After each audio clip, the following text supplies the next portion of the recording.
So right here, Miss LaTruth is going to explain to you what happened and what caused the big breakup. She's going to explain to you exactly what happened and what, the culmination of things we've already seen that's happening. But she's going to explain to you exactly what he did to where she said to say enough is enough. Let's look at it. You know why? Because you're not living with this man. I lived with him for 6 years. So I know him. So let me break it down what happened on October 14th.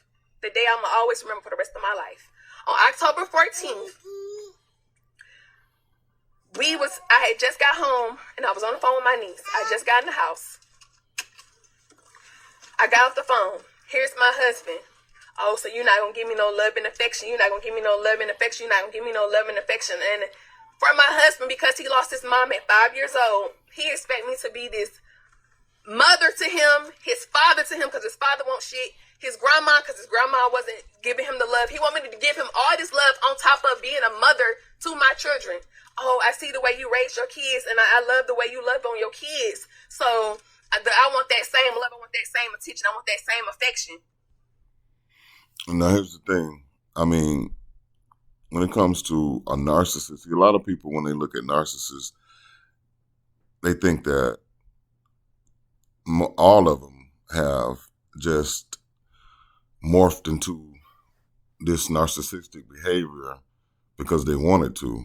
Some people have been conditioned to be narcissists, depending upon how they grew up, depending upon how they were treated when they were younger, depending upon early childhood traumas that morphed them into a narcissist.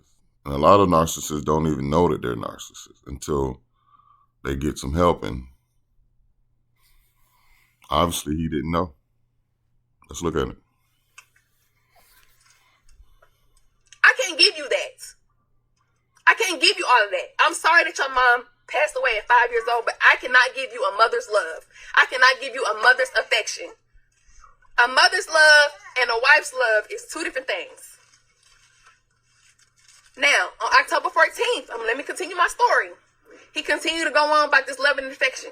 So I left the room doing my hair. He like, oh, so you want to get cute instead of setting up the house. As you guys can see in the video, it's bags there because we just moved there.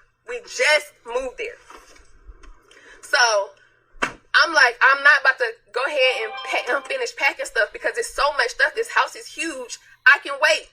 We can wait on that. It's not a dying thing. We can wait. So he like, oh, so you just gonna be lazy. So first you go from affection and attention to now I'm being lazy because I just dropped the kids off and I don't feel like unpacking anything, right? Okay, cool.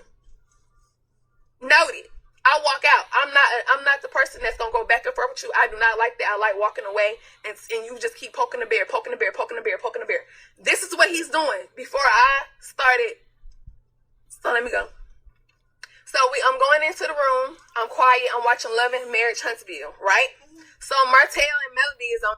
I think that's notable. Should be notable though, because she did say he was poking the bear. And then she said and then she didn't complete her sentence. So I would love to know exactly what she did in retaliation to him poking the bear. I'm just throwing that out there just to point that out.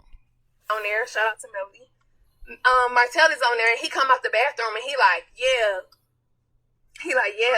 Martell, I see why you went outside. I'm gonna have to go outside too. So I'm like, you had to go outside?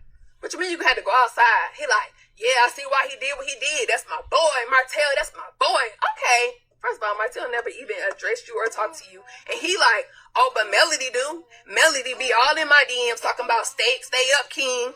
Stay healthy. Do what you need to do. I'm like, Melody be in your DM telling you that. So I grab his phone because his phone is on the bed. I grab his phone. I'm going through his Instagram messages. And there's some girl named Precious on there. So I'm like, who is Precious? Because they clearly met at the mall. All right, so let's do a quick recap. All right, so this started with him wanting her to clean up and get the house together. She's saying no. All right. then it went from, again, this narcissistic behavior to the point where it's like, you're not going to do what I want you to do. All right, so now I'm going to throw these subliminals out there. And once I threw the subliminals out there, now you want to come and search my phone. See, it's the normal behavior of just people. You know what I mean? When people learn a person, they know how to push their buttons. They know what to say, how to say it to get that person to react how they want them to react. So since you're not going to clean up how I wanted you to and get this house together, now I'm going to make you mad, which in turn will lead up to situations like this. And this is the mall that he loved going to all the time. So I'm like, who was Precious? He snatches the phone out of my hand. Now, at this moment, you guys, I'm like, why are you snatching the phone out of my hand? Out of 4 years, I've had his password. Y'all done seen me on live say, I go through my husband's phone.